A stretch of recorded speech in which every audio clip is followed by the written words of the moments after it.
So I think we will go ahead and start. Time is of the essence, is it not?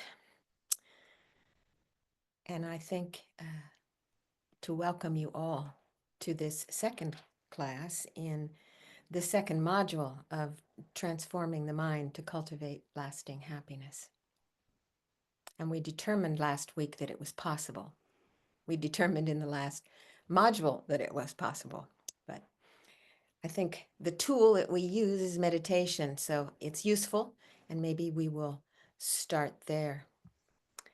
And because of our conversation at the very end of the class last Sunday, I decided that I would lead a meditation that was similar to what I thought is good for people who have, it's more difficult to focus on the breath or on one single point, but rather using sort of an analysis to conjure a lovely feeling in the body mind through the power of meditation, that I would engage in that meditation this morning to start. So I invite you to join me if you like, and if you will take a good seat and sit fully.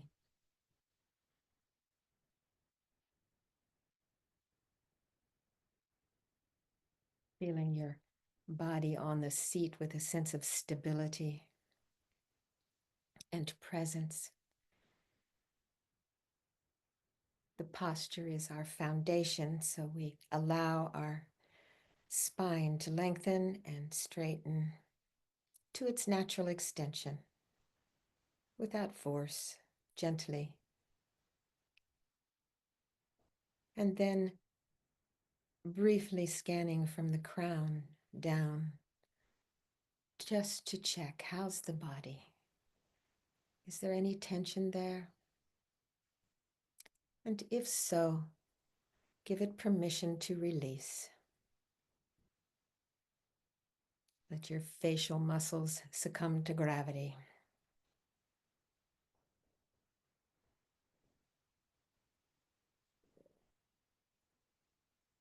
Down through your neck and across your shoulders.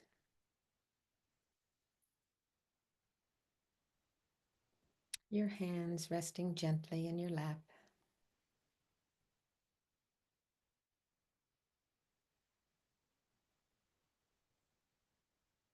Noticing as you go through your torso, anything around the shoulder blades and the mid-back, your chest.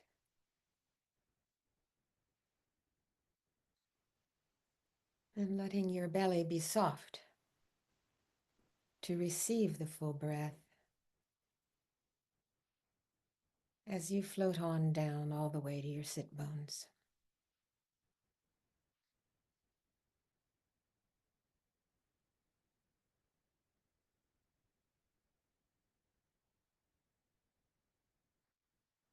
Let your hips relax.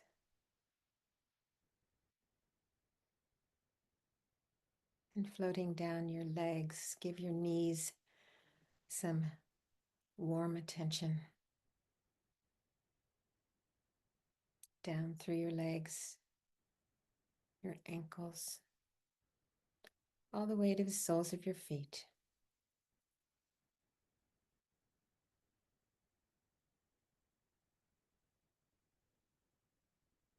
Allow this sense of relaxation to permeate the body. And notice how it feels when it's given permission to simply release and be present, with nothing to do or undo. How wonderful.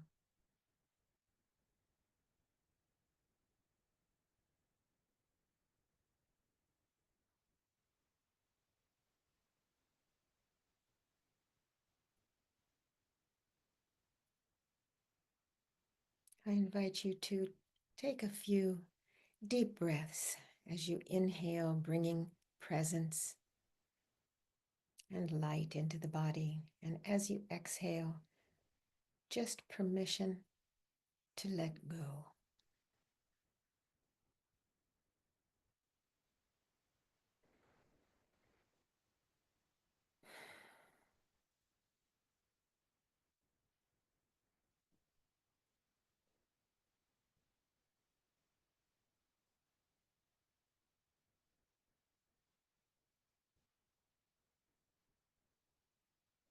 And now I invite you to imagine, if you will, someone who embodies the noble qualities of love and compassion. It might be thinking of Shakyamuni Buddha.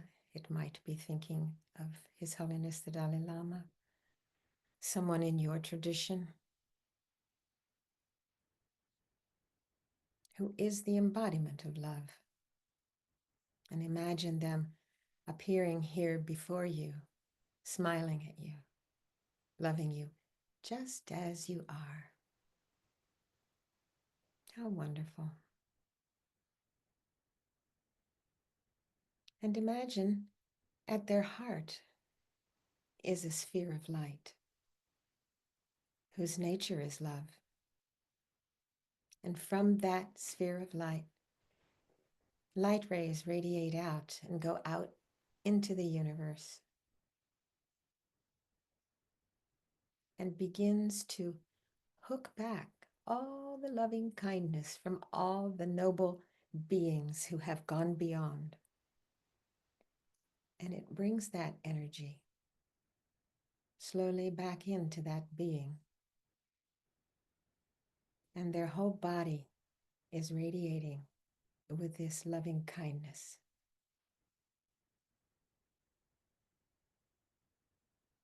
And imagine that they send from their heart a sphere of light to you, which comes to your crown.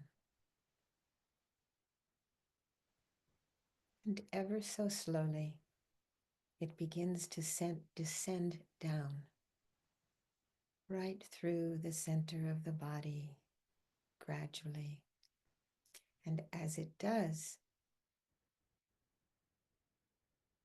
there's relaxation and peace. As it comes down, it's small, maybe the size of a grape. And it's warm, it's pleasant. Its nature is loving kindness. And it comes to rest at the level of your heart. Just a soft light. And imagine, if you will, that this light, as you inhale, begins to be energized. And as you exhale, it slowly expands for a few breaths, energizing and expanding.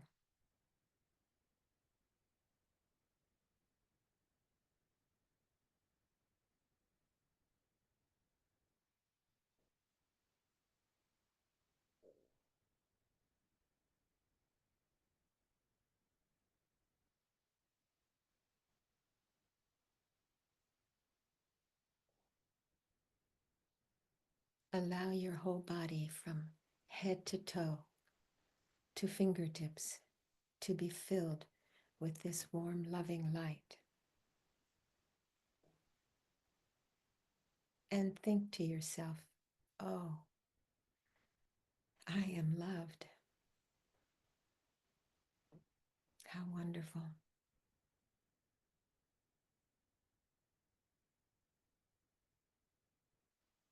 And this light continues to expand with that thought.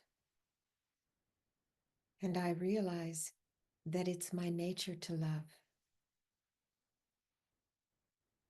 And as it continues to expand, it begins to pass through all of my pores in all directions. And it creates a beautiful aura of light around me.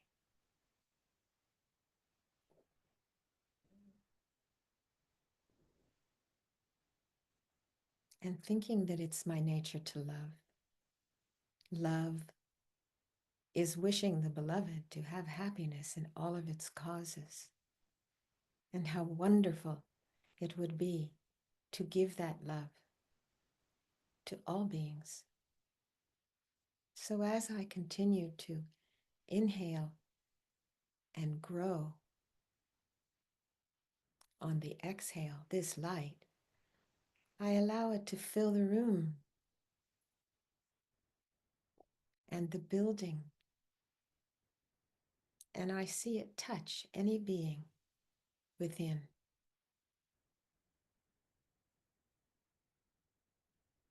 And in my mind's eye, I see them receiving it in their hearts and being uplifted in spirit, especially those I know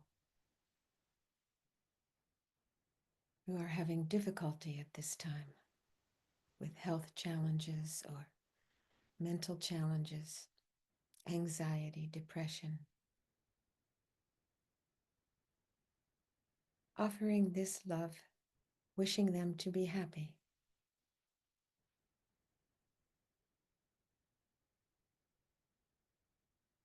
And when I inhale, I think, I will take all of that away from you and allow it to energize the love that I have. So I breathe all of that right into this love.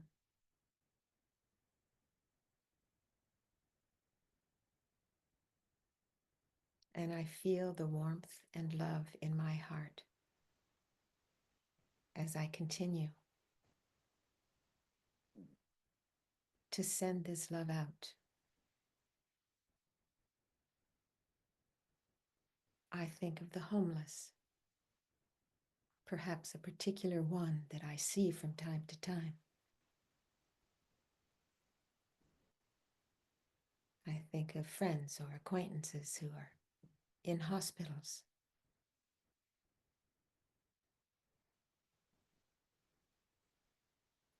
I think of people who are in war-torn countries.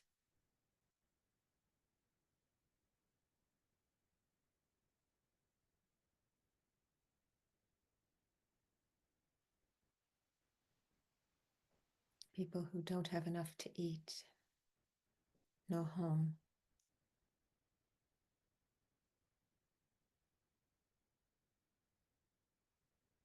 People affected by climate change. Oh my, I long to be able to free them all from this kind of suffering. Imagine blanketing the whole world with love.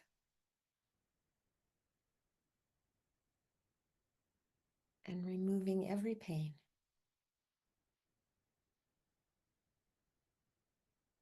How wonderful that would be.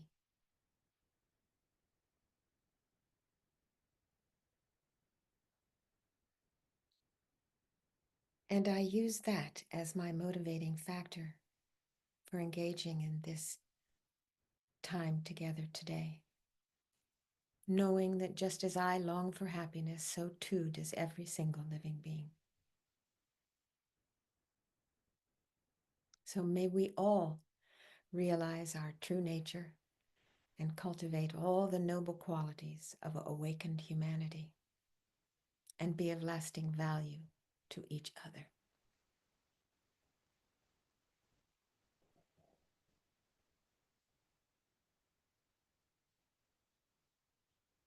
Great.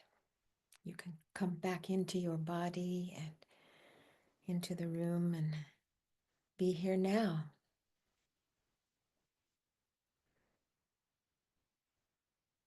and we can put a smile on our face. This, I thought a lot about what Ari talked about because it's something that I do every day, this smile, and realize how much it changes the way we view our world and the way others view us when we greet them with a smile. So I thought to mention where we've covered so far, just briefly. We talked initially about our common ground, the fact that we all long to be happy and don't want to suffer, and that our purpose is to cultivate lasting happiness for ourselves and for all beings. And determining through the power of the Buddha's first teaching on the Four Noble Truths that this is actually possible. That yes, there's suffering, but it has a cause, and that cause has a cessation through the power of the path. So to actualize this path, we have to train our own minds, and we use meditation as a tool. Mindfulness and introspection, they're the ones that keep us out of the ruts. You know, they're our steering wheel. We talked about mental afflictions not being the cause of happiness, but mental states like having a wholesome purpose, having mental balance, having the qualities of warm-heartedness and wisdom. These produce greater satisfaction, greater happiness, and better decision-making. Yes, I think we can see that that's true. So this, in order to do that, we cultivate these states of mind through stabilizing and analytical meditations. And we learned that these states of mind arise through our own inner experience. We looked at how we do have challenges in choosing to focus and remain there, and what we know about neuroscience of attention, that the mind keeps itself busy, and that's normal. So it's related to what they call the default mode network. And it's important to understand that that's responsible for mental wandering and distractions. It's also related to depression and anxiety, because the busier we are, the less ability we have to focus, the more stress is induced. And another study showed that it shows, which is kind of interesting, that mental wandering in this network produces these stresses, whereas focused mind produces the ability to diminish this wandering in the default mode network. So it's, we sometimes think that it's more fun to daydream while we've set our timer for our meditation. It's more fun to daydream about this, that, or the other. But in fact, science shows that it's actually more pleasant to be focused, even when we're engaging in an activity that's not necessarily considered a pleasant activity. It might be a neutral activity, but there's more pleasant feelings if we're focused. So mental wandering is actually less pleasant than focusing on a task, even an unpleasant task, because there's something that arises in the mind of being present that gives this sense of stability and less anxiety. So if we can view the mind ultimately as having no thought other than repetition, we begin to wonder, what is it that we would like to repeat in this mind? And neuroscience describes the functions, the executive functions that we need in order to live a wholesome life, these functions, working memory, which we are cultivating, having cognitive flexibility, and having inhibitory control. And they're all essential, and they have major implications on ethics in our life if we want to maintain an ethical life. The capacity to inhibit is essential to, which comes from memory, in order to stay out of the ruts, to continue to focus on wholesome activities, and to deal with distractions, to avoid mental fatigue. We learn that it's not appropriate to reject them or block them, but rather to simply hold them with equanimity and not give them energy, not grasp them, but be relaxed and easygoing. Unconsciously, we generally give power to our distractions, and we're attracted to those thoughts, impulses, and sounds that appear. And when we're attracted to them, we go there. It's normal. But in meditation, we notice the attachment arising, but we don't follow it. We cultivate non-attachment, not aversion. Actually, just thinking, I'm not interested in that now. Relaxing into present moment awareness of the breath as the thing that's most important to us, or whatever our object of meditation is.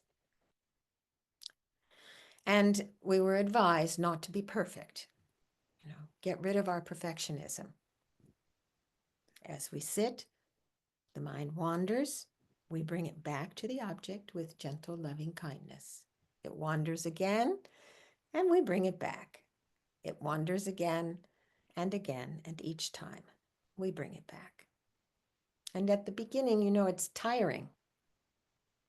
So we keep our sessions short so that we don't get discouraged, right? And perhaps over the period of time, maybe for a week, 5 minutes, and then maybe the next week try 6. So slowly increasing the amount of time that we sit. And even when we feel we can sit for 20 minutes, there are times when we're tired or we've had a super busy, crazy day, and we just are going to do 5 minutes. Good enough, dear. Good enough. Yes, yes. So when it becomes easier, we can begin to increase, but stay really with small, short sessions. And as Lama Tsongkhapa said, the right time to meditate, the amount of time to meditate, or the length of time to meditate, is when you feel like you could meditate a little bit longer. So then you're looking forward to your cushion. You don't walk past your meditation room and go, do I really have to go in there? So this is a training. It's a gradual process, and it's a skill. And it's a skill that's worth cultivating because it helps us, not only in meditation, but in our daily life, to become more skilled in letting go of what does not serve us. It creates an open, stable mind. Now, in this particular session, session 2, we'll talk again about meditation, transforming the mind, and actualizing our Buddha potential for well-being. We'll engage in activities with different motivations to see, how do we motivate? What is our motivation? Are we motivated by habit or duty? And what difference does it make? We'll explore that. Because the same activity can be done with different motivations. We can tune our mind with positive attitudes that we want to develop.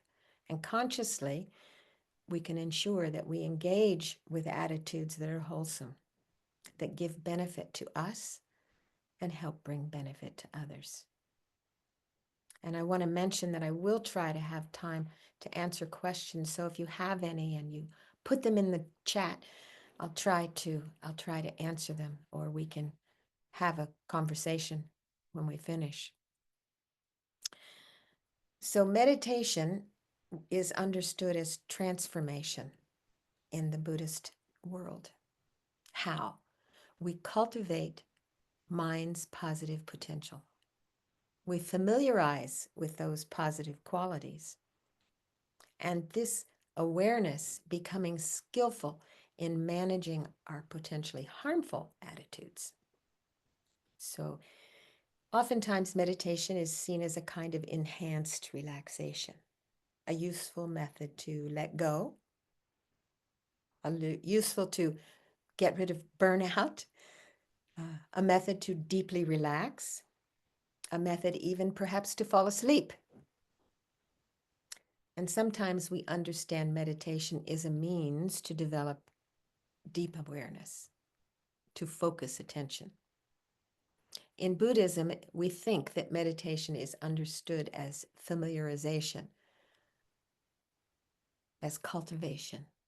As a matter of fact, the word in Tibetan is gom, which means familiarization.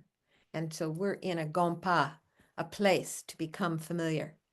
I like that. When I've heard that definition, I thought that was cool. I'm going to go become familiar, familiar with wholesome activity.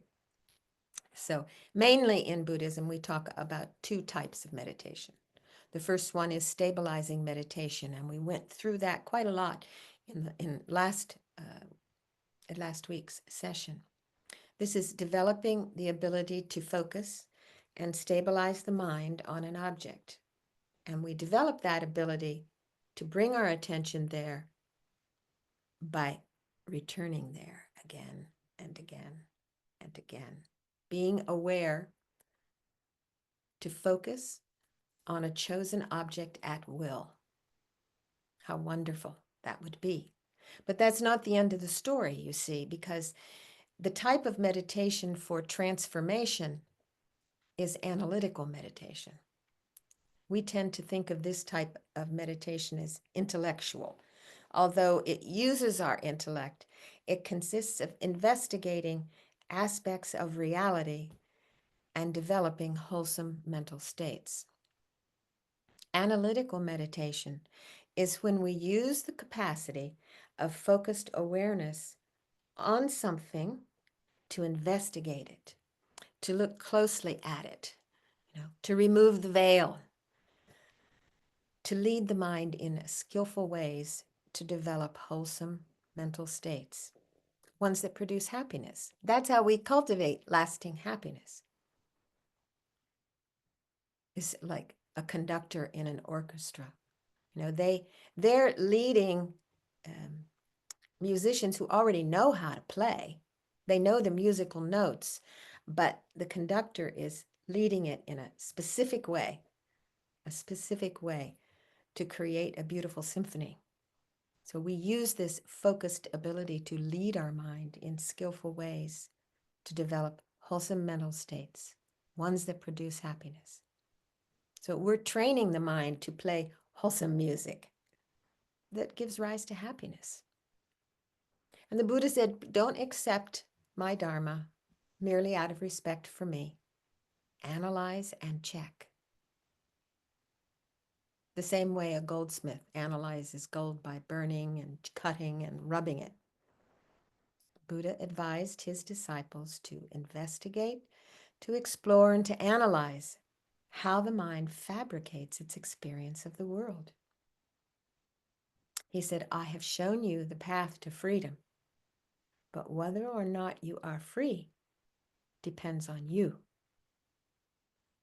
So we must explore within our own experience, our perceptions, the way we perceive reality, the way we feel, and check.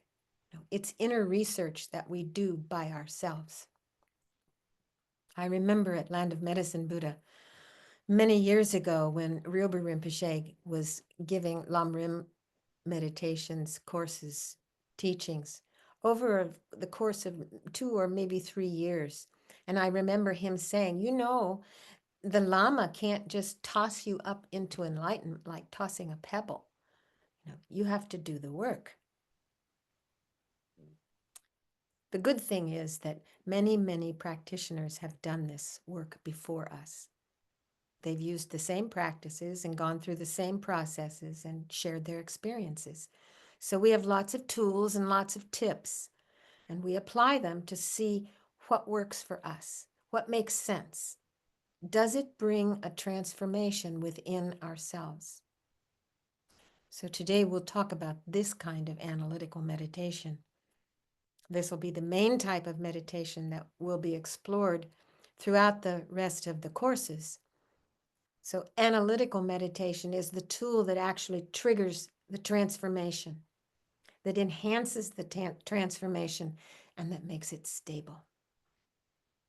And we will continue using both. I mentioned before, I like to see it as a sandwich. We start with stabilizing, focusing the mind. We analyze, and then when we come to the Dharma aha, we stay. The method in scientific study is similar. Both Hans and Marina, who built this course, are scientists. So I really appreciate their scientific knowledge and bringing it into this course. So they said the scientific method works like this. First, there's an observation, and then there's a question. How is this working? Where is this coming from? So then we have a hypothesis. Maybe it comes from this. So we test the hypothesis. And then we make several experiments testing that hypothesis. And then there's data that arrives, and we analyze it, and we draw conclusions from the data. And we continue with more observations using this hypothesis. So if the hypothesis is proven, then we continue to check with a different hypothesis, see if that one works. So in this sense, this is how reality works. So we take note. This is interesting because a scientist never proves absolute truths. You always have a provisional knowledge. The hypothesis turns into laws and theories, but this is knowledge and it's considered provisional, and it's something that can change. It does not hold absolute or ultimate truths. And in the same way, Buddha asserted that reality is empty of any inherent existence. He didn't assert that it existed in any other way. So this is interesting to contemplate from time to time. So the methodology in Buddhism is very much the same. We make an observation, but this type of observation is mainly an inner observation. Not only about our minds, but about the way we perceive reality. So it's not only me, it's me and the world around me, but it's from the way I perceive it, the way I experience it. Mainly in this observation, we ask the question, how's my mind working? And if I apply this method in meditation, what kind of a result will I have? So we have a hypothesis. Yes, we check. Does this hypothesis, using this method, bring about transformation or not? Or it's kind of like this. We have a hypothesis, we test the hypothesis. We test it mainly with meditation in Buddhism, not so much with external observation or external means, but by observing how our experience arises, evolves, and changes.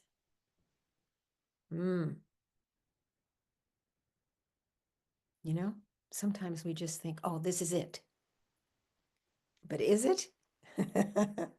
We analyze our experiences and we see the results of these experiences. Now, does it bring about mental transformation or not? Do I have more mental clarity, more warm-heartedness? And if it works, then we continue to cultivate in this way. So there the method that we're using is very similar to the scientific method. The main difference here is that in science, it's third-person observation, using different tools and machines to observe reality, whereas Buddhists work in first-person observation. I need to test it by myself. I need to do the job.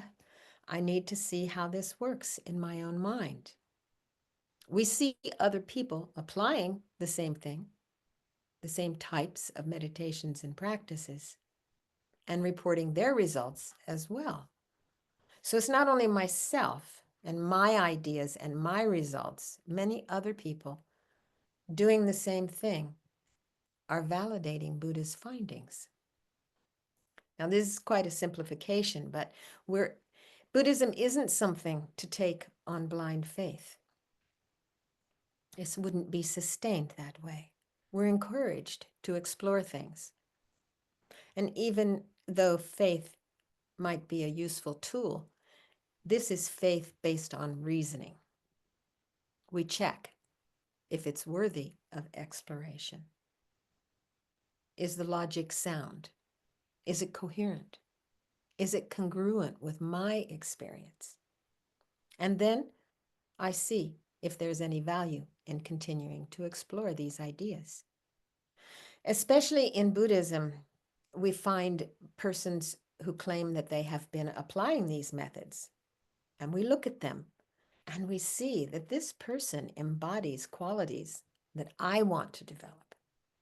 So in this way, we generate a kind of trust in this person. And like a scientist trusts other scientists, when there's a brilliant scientist who says he has discovered a new theory, or she has discovered a new theory,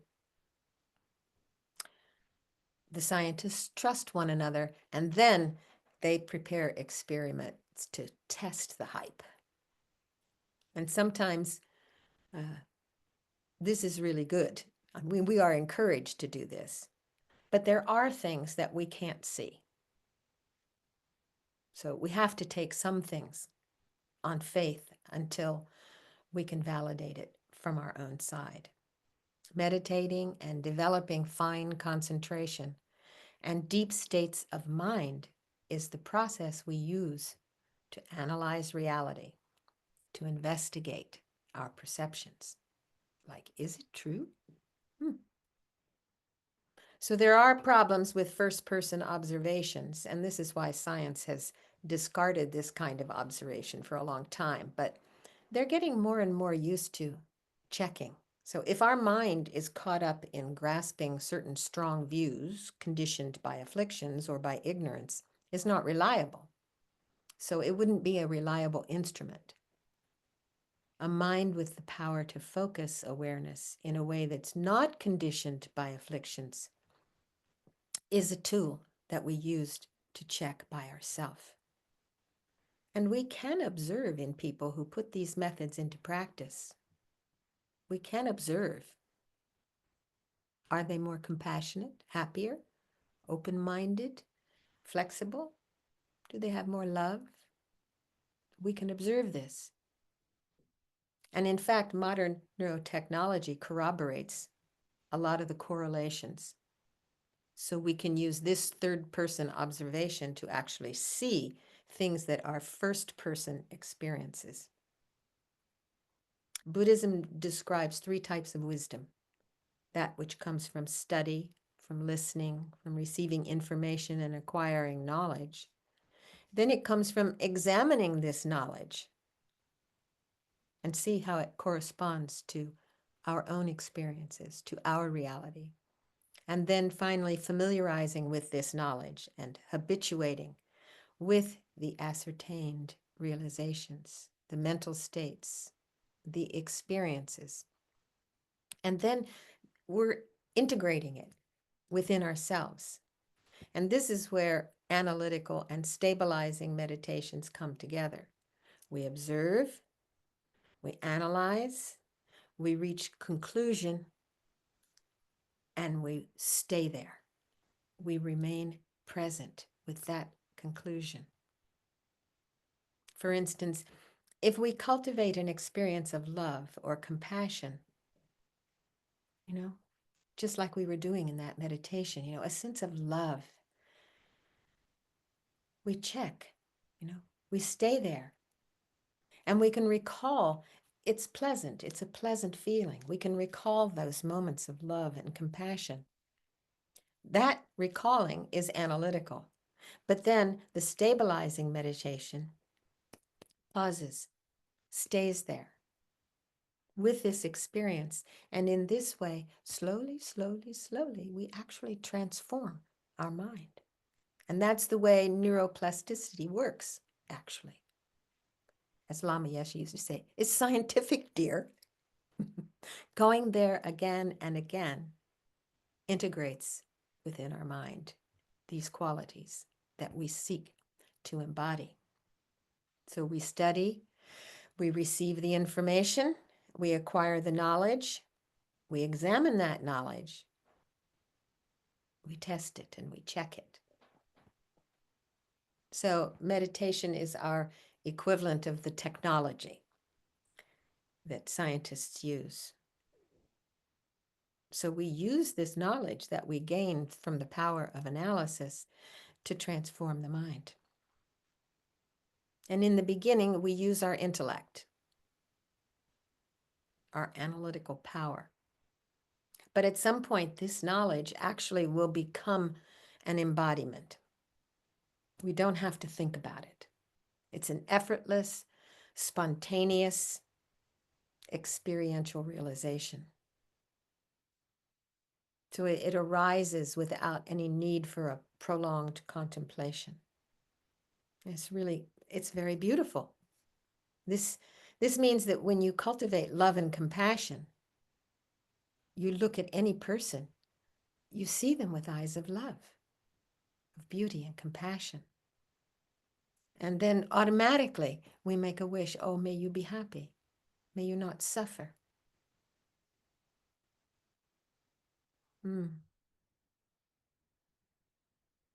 Yeah. You see someone suffering, automatically you don't want them to suffer.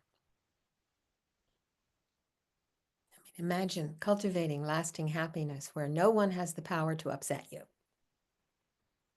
Sometimes we think patience is a giving up or a repressing. But imagine a patience where anger absolutely just does not arise. You have that kind of open-hearted patience. There are many options for using analytical meditation. Buddha gave us a few, but there are many different ways to cultivate our mind. We bring awareness to the body. So let's try it. Let's go through this meditation together.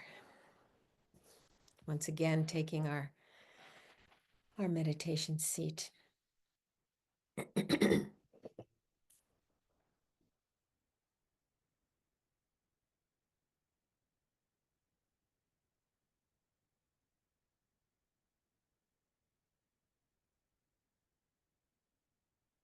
Relax as much as possible and in a very gentle way,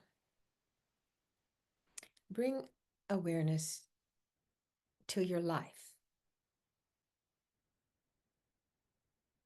And perhaps most importantly, bring your awareness to a particular thing that has left a positive imprint in your mind as you look back.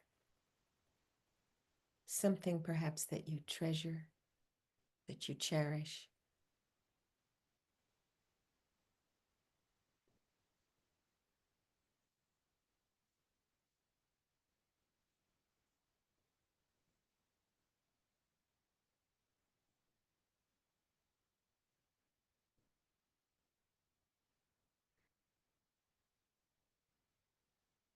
Think about that moment. Analyzing what was happening. How beautiful. Something precious.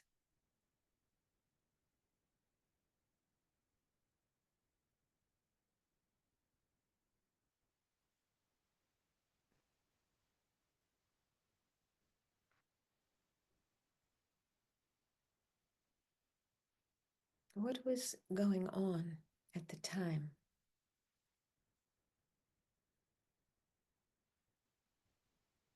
What was happening with your body and what was coming in your mind?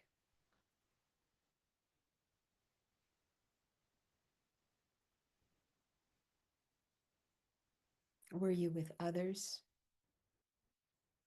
And what was happening for them?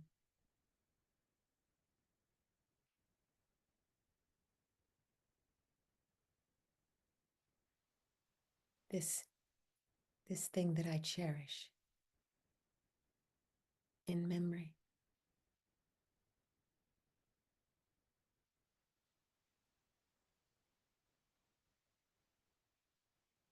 We can stay there for a little while and maybe something else arises. Oh, yes, this cherished memory. Mhm. And when we think of another memory, check what sort of feeling was arising. Go back to your childhood.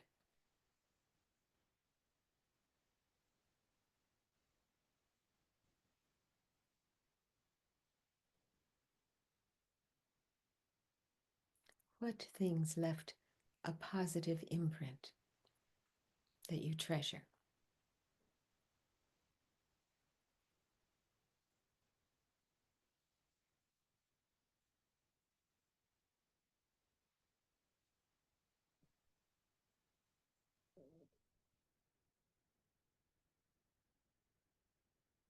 Trying to understand what motivates these experiences that we treasure, to analyze.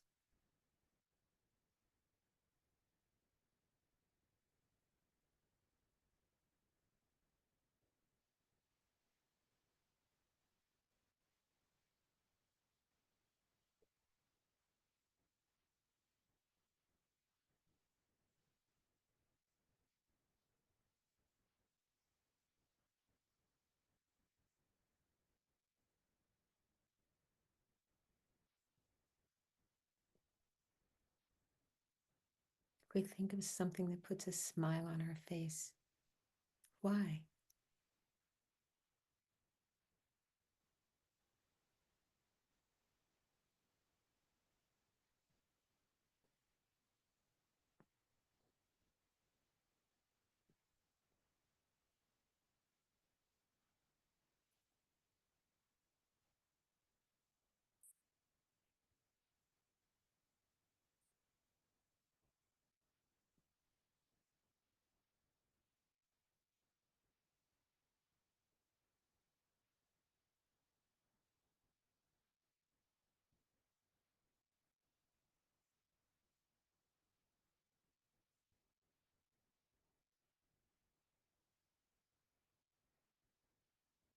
Can you imagine what was in the mind of others who might be present at the time?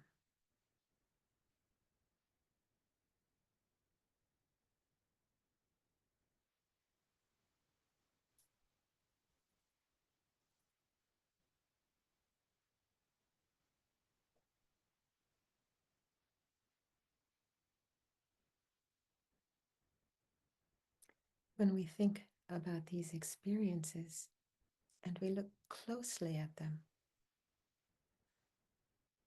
do we recognize things such as loving kindness,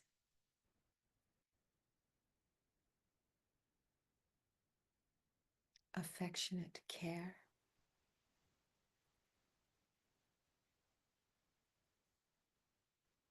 sharing joy,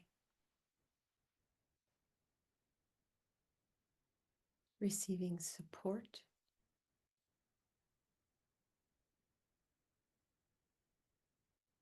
understanding from others,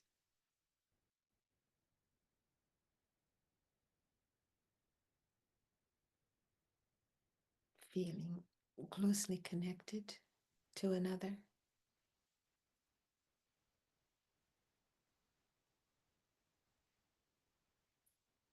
to an animal, a pet?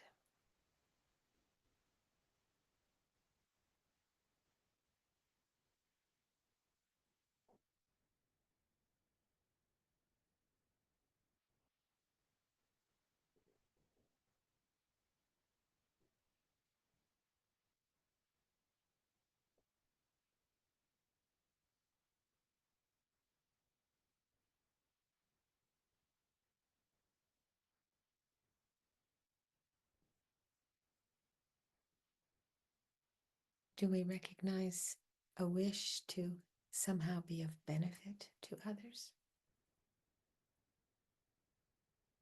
Helping? Or perhaps a wish for others to benefit us? Gratitude for that?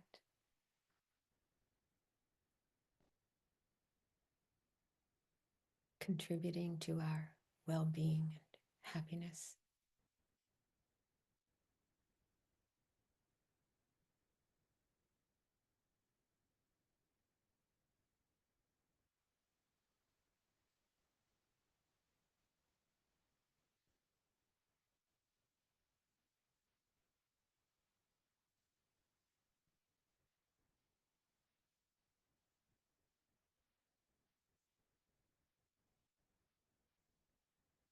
These things that generate a positive, warm feeling for us.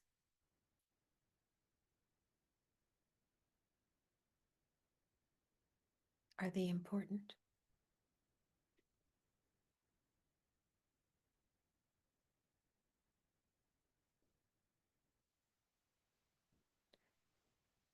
Do they matter?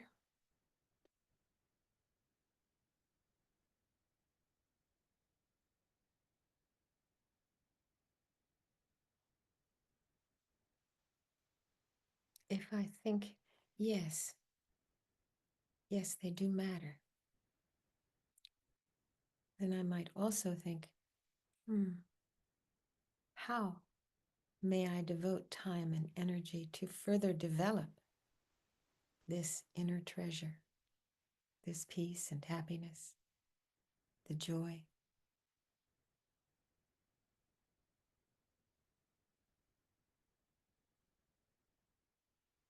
What can I do in my life to cultivate this treasure?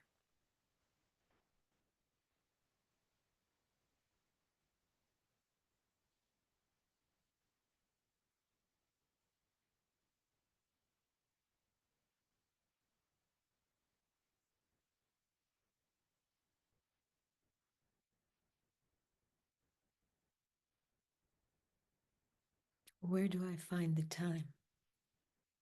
How do I generally spend my time? I look at my typical day.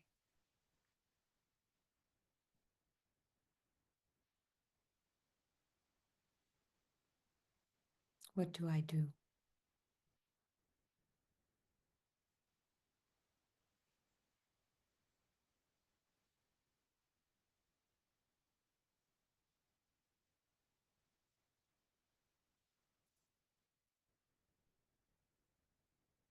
How much time do I dedicate to cultivating the attitudes that arise from my very best potential? These attitudes that I treasure.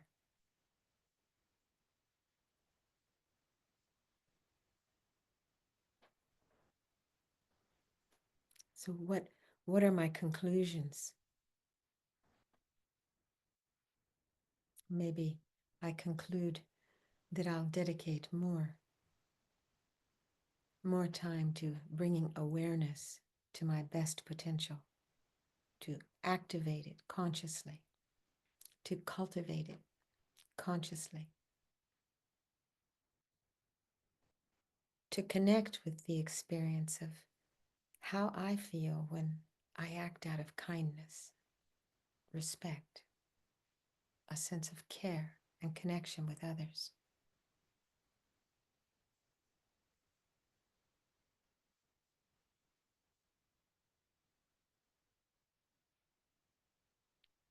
To be sure, it's not just about thinking of these things one time. We do know that we have great potential as human beings.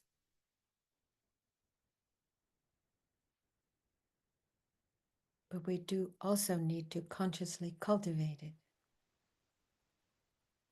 So maybe we dedicate the energy created by this meditation that we will pay attention to these beautiful qualities that we have. qualities that we already have that are our greatest treasures, and we determine not to take them for granted.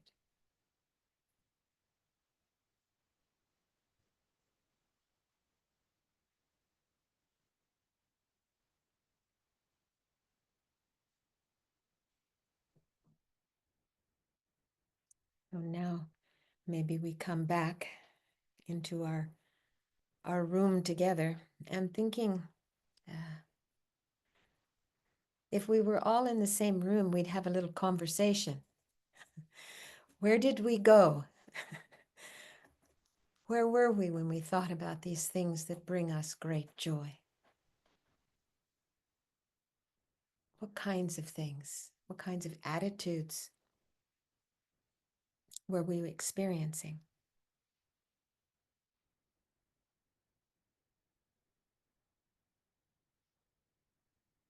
I think for each of us it's different, but there's some kind of quality that comes from being in a situation of kindness, both giving and receiving.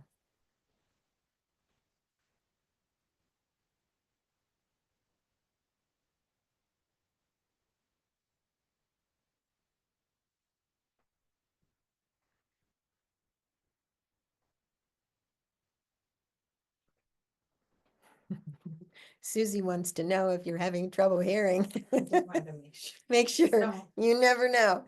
Okay. How are you? Oh. Sure. Sometimes if it's him or if you need Okay. closer to the mic. Okay. Okay, good. Good. Okay. Well, when we see the consequences of the lack of these qualities in others, in their actions, we're surprised because we don't expect human beings to behave in the ways that some do. But we have the potential to bring more awareness to these qualities while engaging in all the many different aspects of our life, to consciously try to bring awareness to the qualities and grow them. When we recall something in our life, experience that how we felt, having that experience that brings purpose and meaning to our life, an experience that we treasure, then we think, oh, how do I feel? What sort of spirit is moving me now? What's the experience beneath them? And I stay there and I look at it and I analyze it. It feels good to love and to be loved, to give and to receive, to be kind and be treated with kindness. But we often don't pay attention when these things come to us or when we give them. So if we are able to cultivate our stability of mind, our concentration, our focus, being more aware, more mindful. So when we actually see it, not just put the $5 bill in the basket of the busker who's playing his guitar or the homeless person on the corner, but actually looking and feeling good about making an offering, wishing them well, wishing them well. So there's something that grows our ability to then do it again, to do it again. How do I feel? What's the experience beneath this practice of generosity or kindness or patience? So then we stay there and we allow it to marinate in the mind. We allow it to marinate and become part, so that more and more and more often, that's what arises, that feeling, and that we do the same action and we get the same feeling. It very quickly comes. This is how we know how it feels when we experience a caring attitude. And we do something that triggers this.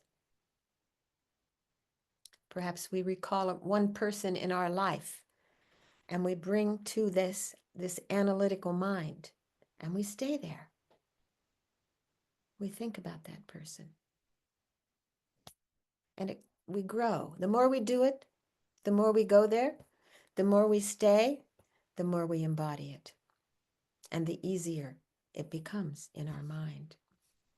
Just by seeing something like attachment, it comes up very easily. That comes very easily because we do it a lot. Just by thinking what brings meaning to life there, you see, it's the same. A sense of joy, of clarity of mind, of connection, of wisdom, of warm-heartedness. So they do arise, and then I can stay there and absorb that feeling, thinking, this is who I want to be, this one. So this is the exercise, you know. It's informed by our own experience, our experience in life of what's helpful and what's not. And we reflect there, whether it makes sense or not. We observe within ourselves. And then we meditate. We go there again and again and again. We familiarize. We cultivate it. And it's this way that we transform our mind. We check. Analytical meditation is cultivating the ability that's already existent within us, within our mind, in a way that produces something beautiful. So we use this analytical capacity to consider, to cultivate, to find logical conclusions. We're mindful about how we live our life, and it produces wholesome or unwholesome actions. And we look what leads to greater happiness or greater suffering. And we try to connect to the positive, those positive inner qualities that we have, to transform an unwholesome, something unwholesome arising. Oh, you know, His Holiness used to say, you know, we take death as our advisor, you know, have him on our shoulder here, you know, goes, be careful, ah, ah. And in the same way, we can look, oh, is that congruent with my goal for cultivating a happy life? In the long run, you know, that second dish of ice cream might be really great in the short term, but in the long term, it's probably not. You know, we can just think about all the many small things that we do in our life and how we can transform activities that don't serve us. So right now, mindful of how we live our life to produce wholesome, happy actions. We're living in a difficult time, you know, with many struggles and many dissatisfactions and conflicts. Even the weather seems to be in conflict, and we suffer from this. So what's the best answer? Should we bring more anger and hate and struggle and conflict? Or should we decide, no, you know, I want to live in a world filled with joy, and where I don't find it, to help create it. Our motivation leads to action. Everything starts with our motivation, even if this motivation is unconscious. It's something that drives our actions. So we can bring awareness to the motivation beneath our actions to make them conscious, and then ensure that this motivation goes in a wholesome direction. So the motivation can be a wish to develop our best potential. And in this way, if we wish to develop our best potential, then we do try to align our actions to be congruent with this goal. His Holiness the Dalai Lama said, setting our motivation changes our actions. And that, in turn, changes the dynamics in our family and on our workplace, and henceforth in our world. So motivation. One person cultivating kindness has a strong effect on a group. Have you noticed that ever? Someone saying something kind, perhaps during a contentious meeting, then something shifts. It makes a big difference. Motivation and dedication are very skillful ways of transforming our mind using the analytical meditation we're talking about today. It's really very simple, but it's really very powerful. So we might say, well, okay, how does it transform the mind and our actions? Motivation is the intention with which we do a certain thing, and it gives energy and direction to this thing. Go toward this thing. I'm motivated to do this. So basically, it's why am I doing this? Where do I want to go with this? What direction am I heading? We can meditate just with an attitude of, okay, I'm all right. I'm all right. I just be all right. Or we can meditate with an attitude of, I'd like to cultivate more happiness for myself, more inner peace for myself and others around me. Or we can meditate with a huge motivation to bring peace, happiness, and joy to all beings in the whole universe, the whole world. So where we're headed depends on the motivation. And it's the same for dedication. We take that energy in a certain direction. We create this energy and we take it in a certain direction. The dedication is the aspiration toward which we direct our energy. So the energy that we've just created, yes, we turn this energy in a certain direction. We recognize that we have completed this action and we want it to go here, in the bank account with the highest yield. This for the benefit of all. So may this serve as a means to bring more happiness and peace to the world, for instance. We have a strong tendency to judge actions by their external appearance. True? So we may see someone giving some money, and we think, oh, so nice, very generous, happy to see. So we judge that action by that external view, but we don't know what's behind the action, the motivation or the dedication.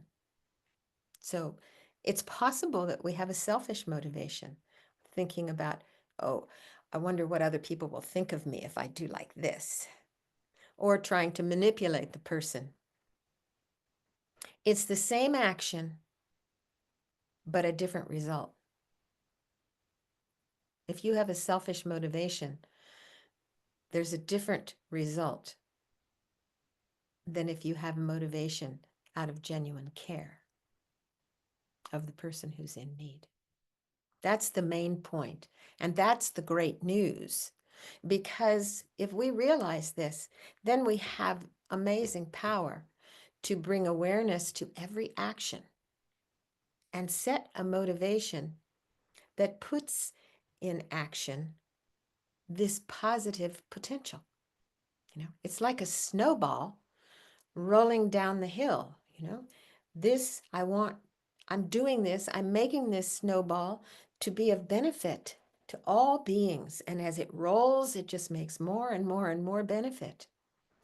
So we can wash the dishes or clean the house, thinking, oh, I'm going to wash away all the suffering of all the sentient beings.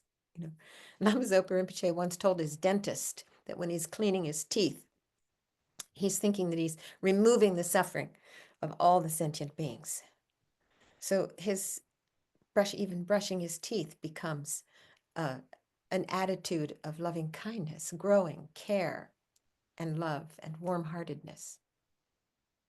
So having something wholesome as a motivating factor for whatever we do, we have the ability to practice 24 hours a day, even going to sleep. I lay my head on my pillow. May I have a good night's rest so that I can be of benefit when I wake in the morning in order to benefit every living being. Then your whole night is worthwhile. And you wake up in the morning, as Thich Nhat Hanh said, I wake up in the morning and smile. 24 brand new hours are before me. I vow to live fully in each moment and to look upon all beings with eyes of compassion. So we set the snowball rolling down the hill, and we're going to make a beautiful snowman, snow woman, snow child as it goes. It's like an engine. We set our motivation to be like that. And then from time to time, through with mindfulness and introspection, we check. How's it going?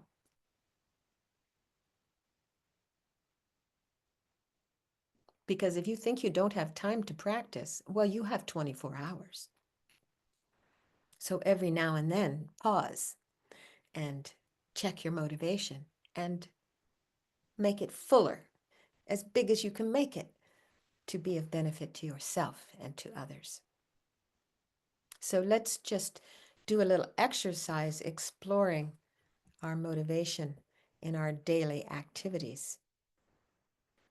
So we might think of the different activities that we do during our day.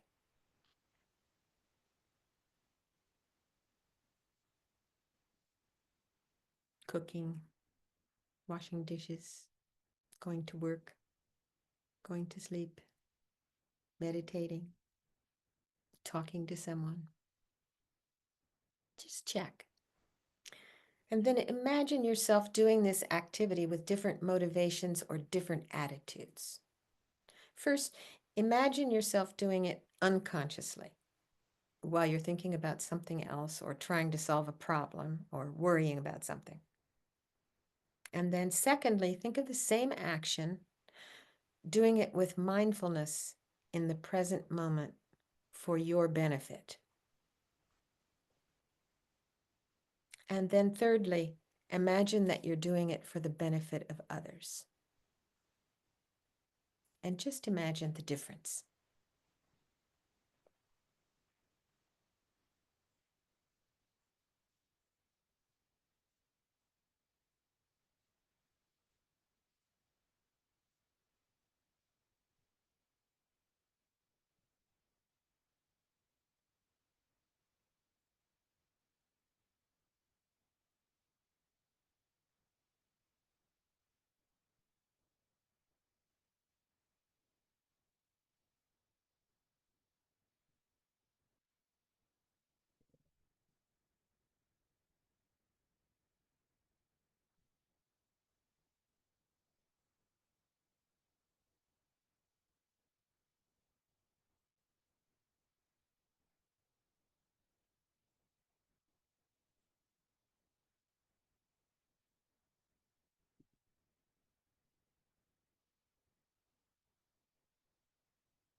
Does this change your moment, your mental attitude, depending on your motivation?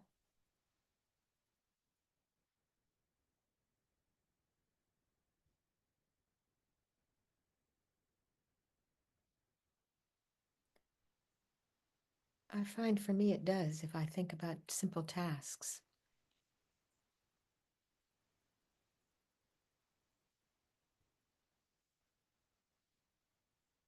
So wonder, is it worth it to bring more awareness to the motivation that drives our actions?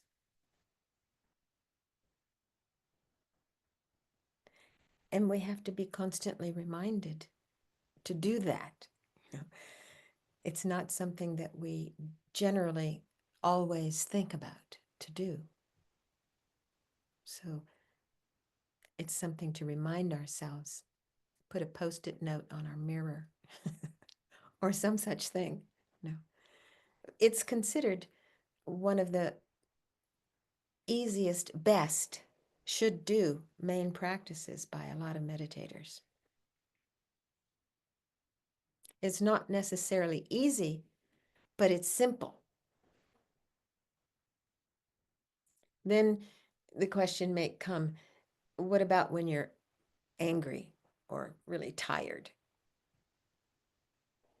Then it's more difficult, right? When you're irritated, it's more difficult. That's why we have to do it when we're in this peaceful, quiet space, practicing.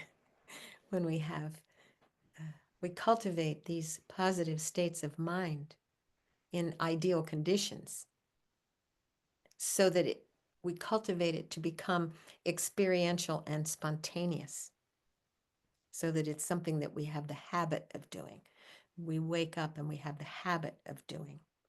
And the more we train ourselves in establishing a motivation to be of benefit, a positive, wholesome motivation, when we do it more and more in ideal conditions, then it's easier even in challenging situations. Then it becomes spontaneous. We don't have to think about it. Sounds good. It becomes something that's built into our behavior. You know, when we see irritation starting to come, no, I don't want to cultivate that. I want to cultivate happiness for this person. So it takes time. It is actually rewiring our brains as well, and it takes time. So it takes familiarity. The more we do it, the easier it becomes in our daily life. So we take a few moments here and there to connect with what truly feels happy making, wholesome in our life, and then stay there. Oh, yes. And then it becomes easier to do in difficult situations. But it's true, it is more difficult in difficult situations, more complicated. But we do our best without perfectionism, without thinking. It has to be perfect. We're cultivating our mind, and it takes time. Analytical meditation means observation. So it's a process that moves from acquiring knowledge to embodying it. We have our hypothesis and we reflect, we observe, and we bring it into our experience, and then we stay there. And this is so important, this last part. I remember Buddha's Brain, Rick Hanson, Dr. Rick Hanson, I think it's Buddha's Brain or Hardwiring Happiness. I did a 1-year course with him once a week on cultivating inner strength. And one of the things that kept coming up again and again was to take in the good. Take in the good. Hold it for 20 seconds. And you begin to rewire the brain. The neural pathways deepen, or you create a new one if one has not yet been created in that channel. So take in the good. The goodness of ourself, not just the smelling the roses, but the good deeds that we do. Remember them, see them, be aware of them, and then stay. How wonderful. Because it feels good. You see, we have this ability to analyze, we have this mind to think, and we can use it for profit, for happiness. We really can. All the time we're having experiences. It might seem that we need to sit in meditation in order to have these ideal conditions, in order to cultivate this mind, but that's really not true at all. It's more and more and more, even more true because we have so much more time on our feet than we do on our cushion. So it's more important to cultivate it. Finding different times of day that we purposefully cultivate love, compassion, joy, equanimity, those qualities that we talked about in the first course. So if we meet someone who's our friend, we see them coming and we have a sense of friendliness, of kindness. And the heart feels warm. And it's a nice feeling. It's nice to have a friend. So we think, oh, kindness is good. This other person seems to feel good too. We take note of that. And it grows this warm-heartedness, this wish for that other person to be happy. And how can I help? That's our antenna. We have our antenna up. How can I help? How can I help? We go kind. We think, oh, friendship is nice. It's nice to be kind. It's also nice to have patience. It's also nice to have patience with myself. So we do this and we convince ourselves that it's true. Over time, we convince ourselves that it's true, and it just becomes part of our being. We do analytical meditation all the time to increase our mental afflictions. Oh, that's nice. I want that. Or I don't want that. And why I don't want that, And we do this analytical meditation to increase these afflictions. We exaggerate. And we convince ourselves that I really do need to have that thing. And then we become the person who has it while it now deteriorates. The 12 links of dependent origination, it's a very, very, very good thing to consider. So we need to put some energy there to see how we easily fall prey to allowing our anger to take over as opposed to recognizing the positive potential that we have.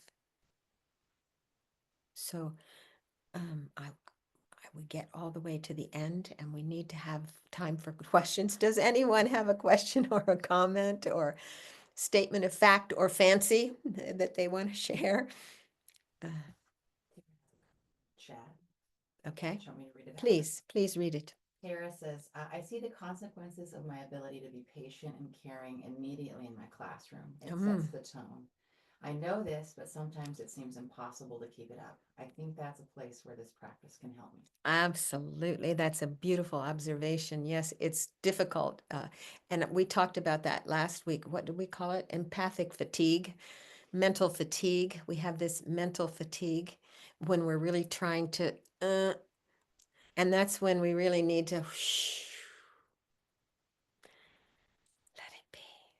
So it is true. It's this remembering the caring attitude that we wish to have, even when those rascals are doing something that's not so full of joy, doesn't bring the greatest joy, right?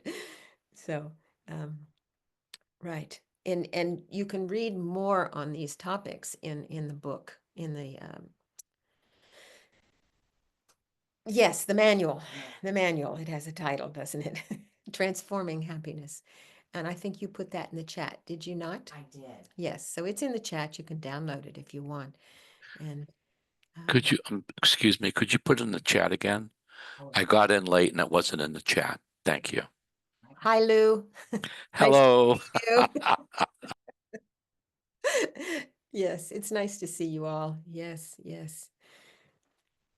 Anything else you want to share?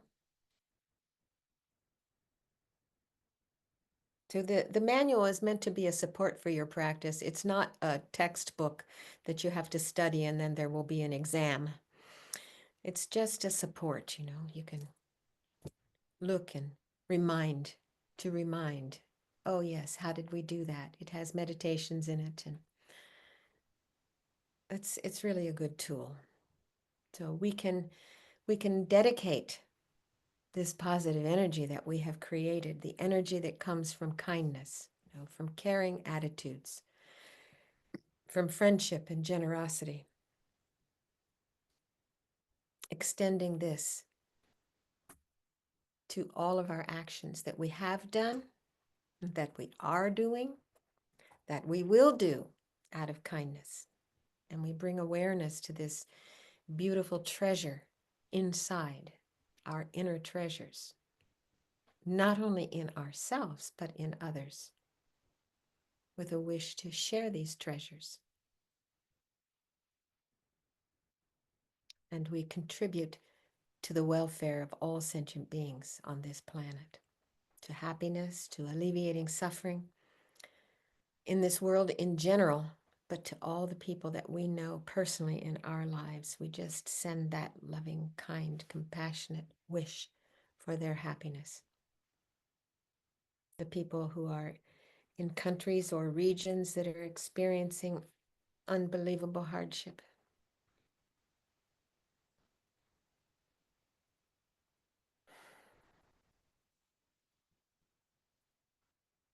To all those who have lost loved ones, the strong wish, may this positive energy help alleviate suffering. May this energy that we have created together bring benefit to the whole world.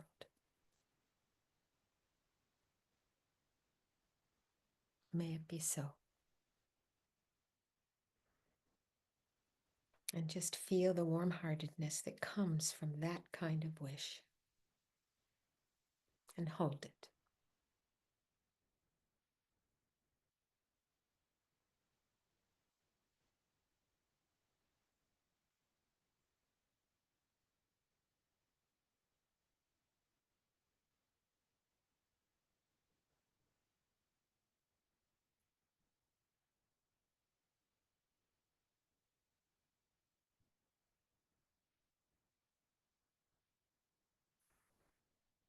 Great. Thank you all so much. Thank you, Elaine. Yes, be well, be well. And same time, same place. Next week. Do we have the Gompa or are we in the Chenrezig Gompa? We are here next week. Okay. And then just Yeshi on Saturday. Oh yes, Yes. this Saturday. We are actually in the process. There's 2 weeks of Losar celebrating, which in the Buddhist world is a merit multiplying time of our positive actions multiplying. And we are going to, every Losar, Tibetan New Year, we have a remembrance of the kindness of Lama Yeshe, the founder of the FPMT. And we do a practice that he actually wrote, the Vajrasattva Tok practice. So we're going to have a short practice. Sometimes we have, over the years, we've done a full day of Losar celebration, and many of us old folks get together and tell stories. But today, or this Saturday, next Saturday, yes? Next Saturday. It's coming up on that, yeah, that 8th. The 8th, yes, on the 8th. We're going to have it here from 10 to 12:30. 10 to 12:30 Pacific Standard Time. So you can come in person or you can come online from 10 to 12:30. So Susie's going to send the link if you want to come online. It's a Vajrasattva Tok is a purification practice. So it's invoking the deity Vajrasattva who to purify, to allow a vast rain of blessings to fill us up and purify. And we'll have a brand new year. Okay, very good.